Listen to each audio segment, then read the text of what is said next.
I had to understand and fine tune my own mechanism for this before I could explain it to anybody else, right? It's like being really good at math. If I can't tell you how I solve the math problem, it doesn't really help you very much at all. There's been a lot of work done on inner narratives, how to rewrite them, what that process looks like. But I kind of cribbed down my own. And I've done this for multiple narratives, not just the one that I had about work and worth. So the process is this. First, I write down whatever the story is in as much detail. And it's great if you can catastrophize this. Like, oh, I'm completely worthless if I'm not, blah, blah, blah, but in as much detail as possible, sort of remembering internal conversations I've had with myself, right? And then the second process is data collection. So I write down all the reasons that story is not true. So where's all the evidence that I can find that, statement A, statement B, statement C is inaccurate.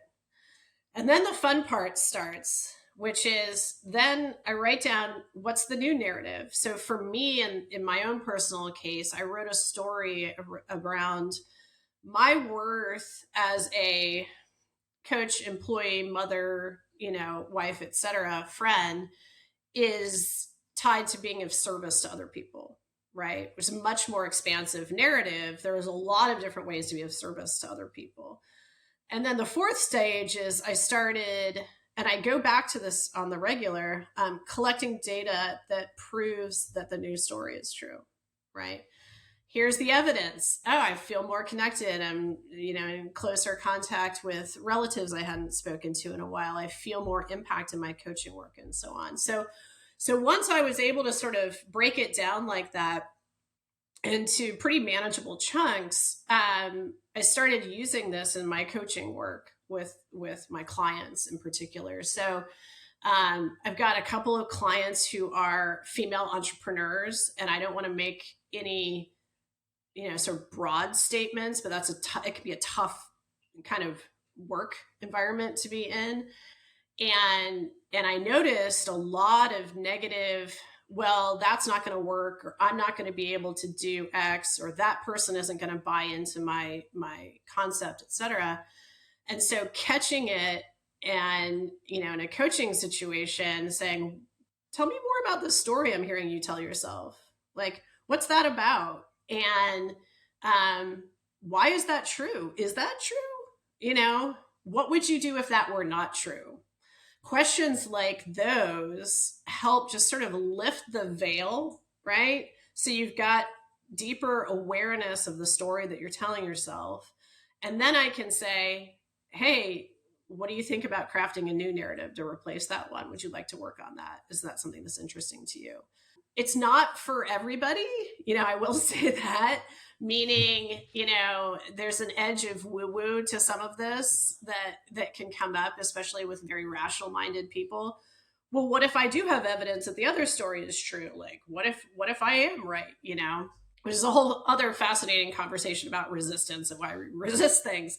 But for those people who are genuinely curious about the impact of language, especially internal language, on our lived experiences, and curious enough to want to take action, I've seen some pretty powerful results come about as a result of folks working very intently on shifting their internal talk track.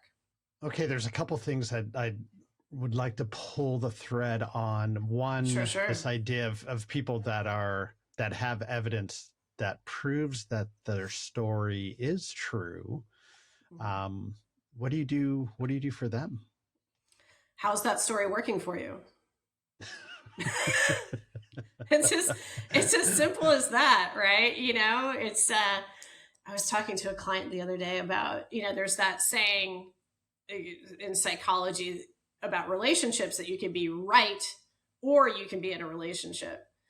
Well, you can be right or you can be in a loving relationship with yourself and telling yourself, affirming narratives that are more likely to engender positive behavior, right? So it's not about like completely making up farcical notions of who we are, right? I'm not going to sit down and be like, I'm going to write a narrative about how I'm a neurosurgeon and I can go do brain surgery because, yeah, why not? But if there's a story that I've created that is limiting my ability to be present, to be empathetic, to be curious, to enter into things with sort of an open heart, it behooves me to work on that narrative, right? It's only going to make me a better person if I believe that I can change. And it's true scientifically, right? Neuroplasticity. We're constantly creating neural pathways in our minds. And it's really about which ones you choose to create. It's like I tell people, I always think of like a greyhound on a track, right? The more that greyhound runs around the track, the deeper the grooves get. So you can do that with a story about not being good enough, right? Or a story about I'm never the person who, fill in the blank. Or you can, direct your greyhound to a different track, right? And it's difficult at first because it's accustomed to running in the track that it's been in, but you will fire up new neural pathways that become the new default narrative with training and patience over time.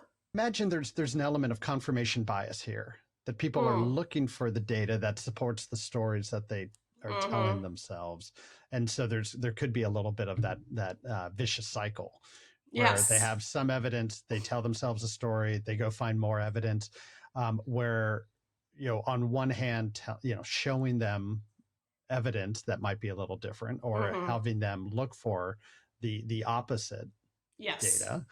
And then I love the way you put it, like, okay, how is that story working for you? If you want to change it, you need to do differently, do better to be better type thing.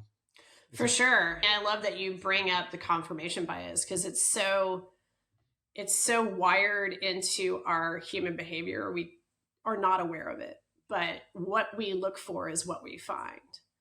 And if our brain is looking for evidence that we're a crap friend, or we can't contribute in the way that we've always wanted to, or whatever it is, then our brains, without any further direction whatsoever, it's just going to go look for that data in the background, right? So that step of writing the new narrative and then choosing to go look for confirming data that the new one is accurate is it's just a neurological hack. You're just hacking your brain to go pay attention to something different than what it has become accustomed to paying attention to.